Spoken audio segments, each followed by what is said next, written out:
लागू किया था। भारत का संविधान दुनिया का सबसे बड़े संविधान में से एक है और भारत के संविधान ने भारत के महान स्वतंत्रता संग्राम सेनानियों, संविधानविदों और विशेषज्ञों के अनुसार जिस संविधान को अपने देश में लागू किया, पिछले 74 वर्षों से यह भारत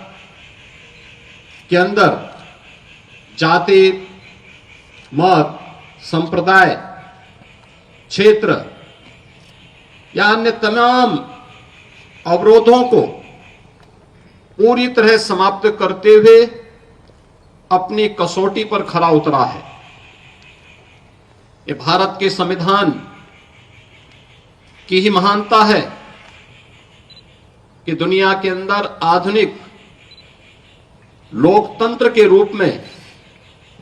अपने आप को स्थापित करने वाले तमाम वे देश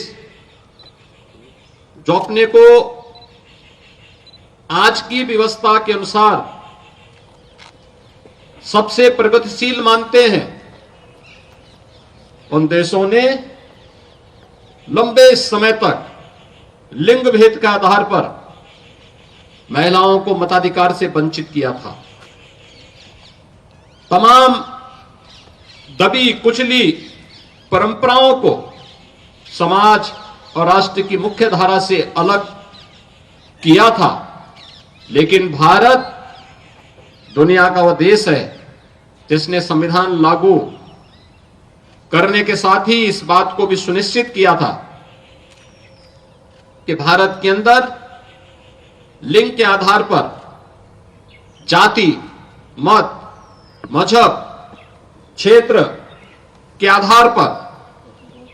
किसी भी प्रकार का कोई भेदभाव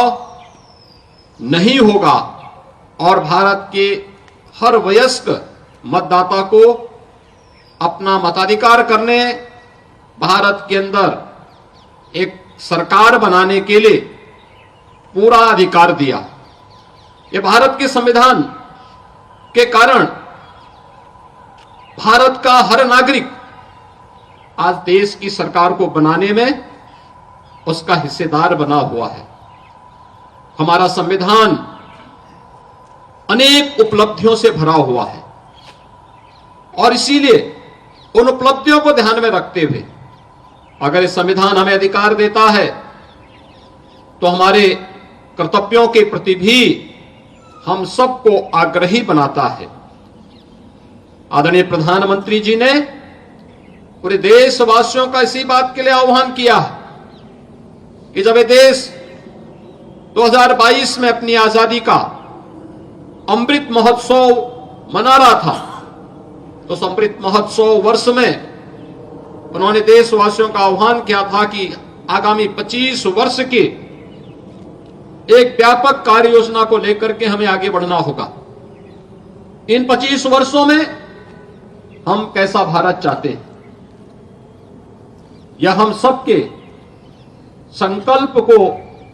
जमीनी धरातल पर उतारने के इन 25 वर्षों में अगर हम सब अपने कर्तव्यों का ईमानदारी पूर्वक निर्वहन करते हैं तो 2047 आने पर भारत दुनिया के एक विकसित देशों की श्रृंखला में खड़ा होगा, जहां पर हर भारतवासी न केवल अपने देश और अपनी प्राचीन विरासत पर गौरव की अनुभूति कर पाएगा, बल्कि वह अपनी वर्तमान को सुखद और सुंदर बनाने के साथ ही अपने भविष्य को भी उतना ही उज्जवल बनाने के लिए प्रति पूरी तरह आश्वानित होगा। आजादी के अमृत महोत्सव वर्ष में जो संकल्प था, आज यह वर्ष देश की संविधान को लागू करने का अमृत महोत्सव है। इस अमृत महोत्सव वर्ष पर जब देश का संविधान लागू हुआ था, हम सबको इस बारे में ध्यान रखना होगा कि संविधान हमारा सर्वोपरि है और संविधान हमें एक ही बात के लिए आग्रही बनाता है कि हम सब का जो भी कार्य हो वह देश के लिए हो, हर काम देश के नाम। अगर हम देश के प्रति अपने इस दुनिया के सबसे प्राचीनतम राष्ट्र के प्रति अपनी श्रद्धा और सम्मान के भाव को व्यक्त करते हैं, हर व्यक्ति, हर जाति, हर मत, हर मजहब, हर संप्रदाय इस देश के अंदर अपने आप को सुरक्षित महसूस करेगा। आजादी का अमृत महोत्सव के उपरांत आज हमें भारत के संविधान को लागू करने के अमृत महोत्सव वर्ष में भी सहभागी बनने का अवसर प्राप्त हुआ है और ये दोनों एक साथ अगर चलेंगे तो देश की संविधान की रक्षा और संविधान के अनुसार अपने कर्तव्यों का निर्वहन करके हम लोग अपनी आजादी को भी अक्षुण्य बनाए रख सकते हैं और भारत को दुनिया की एक सबसे बड़ी ताकत के रूप में स्थापित करने में अपना योगदान दे पाएंगे। मैं एक बार फिर से भारत माता के उन महान सपूतों को, जिन्होंने देश के संविधान को बनाने में अपना योगदान किया, राष्ट्रपिता महात्मा गांधी के नेतृत्व में चला आजादी का आंदोलन और आजादी के बाद जब ये देश अपने संविधान निर्माण के लिए आगे बढ़ा था, जो एक नाम सबके मुंह पर आया था, सर्वमान्यमति से जिन्होंने उस नाम का चयन किया था, वह नाम था डॉक्टर राजेंद्र प्रसाद जी का। राजेंद्र प्रसाद जी ने देश के संविधान को सभी संविधानविदों, स्वतंत्रता संग्राम सेनानियों और विशेषज्ञों के साथ मिलकर के जो स्वरूप प्रदान करने में और उसकी विभिन्न बैठकों में तमाम प्रकार की मत भिन्नता के बावजूद सर्वानुमति बनाने का प्रयास किया, वो अभिनंदनीय रहा और उन सभी विशेषज्ञों के अनुसार भारत के संविधान को लिपिबद्ध करके उसकी ड्राफ्ट तैयार करके वर्तमान स्वरूप में देने का श्रेय भारत के उस महान सपूत बाबा साहब डॉक्टर भीमराव अंबेडकर जैसे महापुरुषों को दिया जाता है। और इन महापुरुषों ने जिस तत्परता के साथ, जिस प्रतिबद्धता के साथ अपने दायित्व का निर्वहन किया, वह हम सब के लिए अनुकरणीय है। मैं इस अवसर पर भारत माता के उन महान सपूतों को, जिन्होंने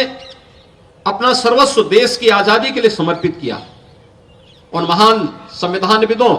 स्वतंत्रता संग्राम सेनानियों को इस अवसर पर नमन करते हुए पूरे प्रदेशवासियों को